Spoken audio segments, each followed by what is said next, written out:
If you walk through this farm field in Marion, Arkansas, you won't find a plaque or a monument, but buried beneath the dirt lies a massive historical secret. This quiet plot of land is the site of the deadliest maritime disaster in United States history.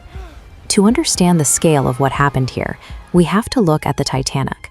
That wreck resulted in roughly 1,500 deaths. The disaster in this field claimed up to 1,200 lives, a proportionally cataclysmic rate given the smaller size of the ship. This happened in 1865. In biological terms, that's about 8 generations. Since evolution by natural selection requires thousands of years to shift gene frequencies across a population as large as ours, the victims were biologically no different from us. This creates a paradox. If we share the same biology as the people of 1865, how did our society manage to simply erase 1,200 of them from our collective memory?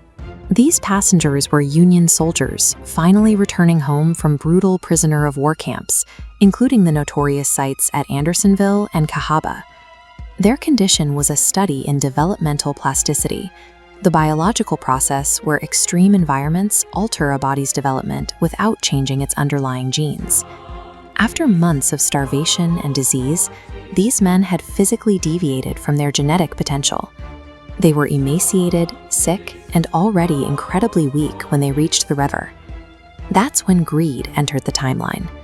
The US government paid steamboat captains a bounty for every prisoner they moved, roughly $5 for an enlisted man and $10 for an officer. This bounty created a dangerous financial temptation. Captain J. Cass Mason, who was struggling with debt, saw a ship full of physically depleted men as a way to solve his financial problems. Captain Mason decided to pack over 2,100 people onto the Sultana, a boat legally rated to carry only 376.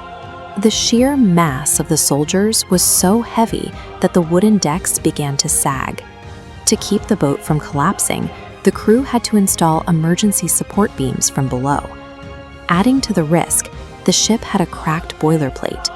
Instead of a proper replacement, the crew applied a hasty repair to avoid losing time.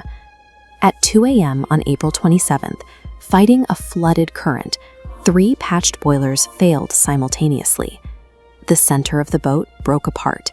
Scalding steam and hot coals showered the passengers, and the wooden vessel was almost immediately engulfed in flames. The soldiers' environmentally depleted bodies simply lacked the biological reserves to survive. Even those who jumped into the water quickly succumbed to hypothermia and drowning.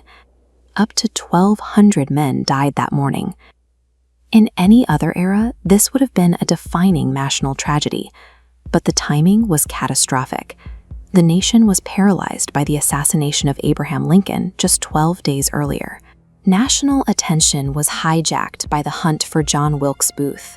In fact, Booth was killed the day before the Sultana exploded, leaving the newspapers with no room for a boat wreck in Arkansas.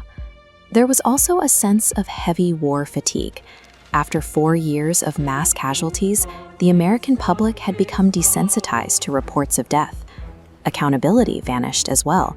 Captain Mason died in the blast, and the military eventually overturned the conviction of the officer accused of taking bribes to overload the boat. National exhaustion, media distraction, and institutional apathy converged to bury the story. A country full of grief simply moved on. Today, even the geography has erased the evidence.